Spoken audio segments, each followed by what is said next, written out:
Rohingya issue. রোহিঙ্গাদের ফেরত প্রক্রিয়া এখন বন্দী চীনা বৃত্তে।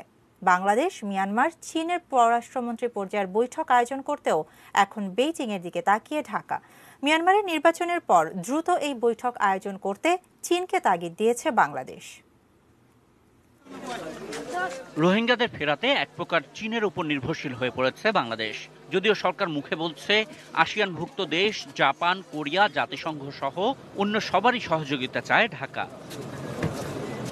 রোহিঙ্গাদের ফেরানোর প্রক্রিয়ায় কোনোভাবেই আসিয়ানভুক্ত দেশগুলোর কার্যকর ভূমিকা দেখা যাচ্ছে না।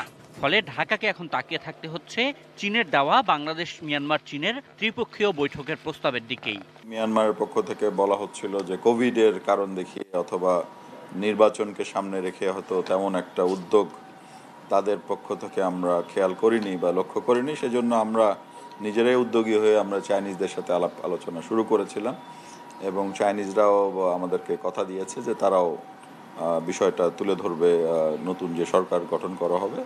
সেক্ষেত্রে আমরা এই মাসের শেষে বা আগামী মাসের প্রথম দিকে হয়তো আমরা চাইনিজদের থেকে একটা পজিটিভ একটা কংক্রিট প্রপোজাল আমরা হয়তো পেতে পারি এইরকম, এবং আমাদেরও প্রস্তুতি রয়েছে।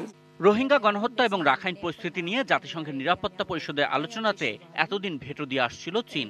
বাংলাদেশও এখন স্বীকার করছে এই বাস্তবতা অত্যন্ত কঠিন। এমনকি রাখাইনে জাতিসংঘের শান্তিরক্ষী বাহিনী বা বহুজাতিক সামরিক বাহিনী দ্বারা সেফজোন তৈরির ভাবনা থেকেও সরে এসেছে বাংলাদেশ। কোনো যুদ্ধাবস্থা বিরাজ করছে না যে আপনার ইউএন পিস কিপিং ফোর্স আনতে হবে, তাই না? এবং সেটা জাতিসংঘের নিরাপত্তা পরিষদের সেরকম প্রস্তাব হয়তো পাশও হবেন। তো সেটা হলো বাস্তবতা। তো সেই বাস্তবতার নিরিখে আমরা যদি অ্যাডজাস্ট করি তাহলে এই সেফ জোনটা হচ্ছে গিয়ে যে এক ধরনের সিভিলিয়ান আপনার অবজারভার থাকতে পারে বা কনফিডেন্স বিল্ডার বললে আরও হয়তো ভালো শোনাবে, নিউট্রাল শোনাবে।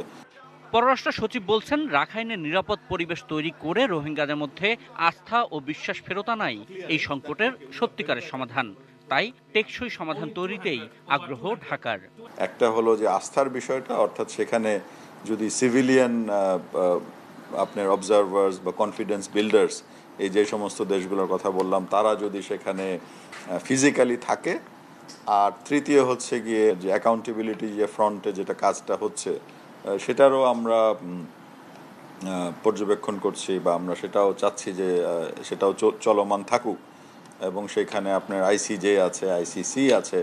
আশিকুর রহমান অপু, এটি নিউজ, ঢাকা।